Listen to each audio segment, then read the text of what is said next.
The next four graphs give us an equation and we're asked to graph the line. So we need to first pull some information from the equation and then graph the line. Remember, these are all written in y equals mx plus b form.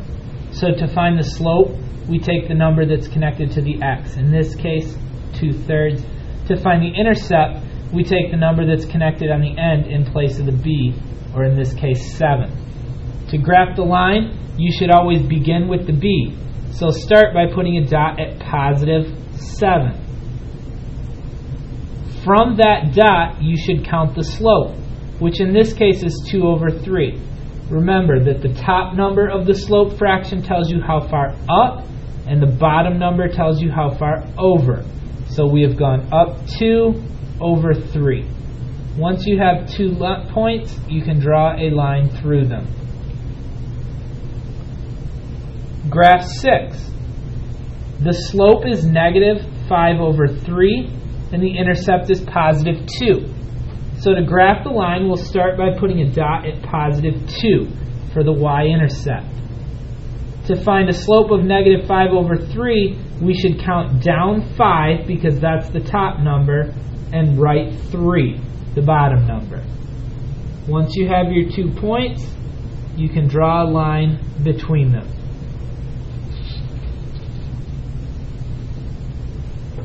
Graph 7, our slope is 3 and our y-intercept is negative 4.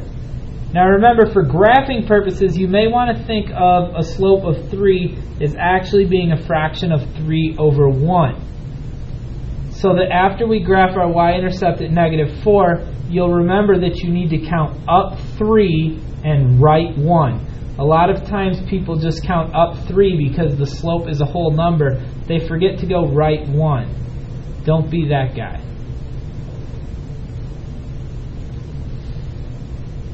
The last graphing problem has a slope of negative 1/4 and a y-intercept of negative 8. So starting from the center, we would go down 8 and put a dot. And our slope of negative 1/4 means down 1, right 4. Once you have your 2 dots, you can draw a line through them. Remember, when graphing, start with the y-intercept. Begin with b and then count slope.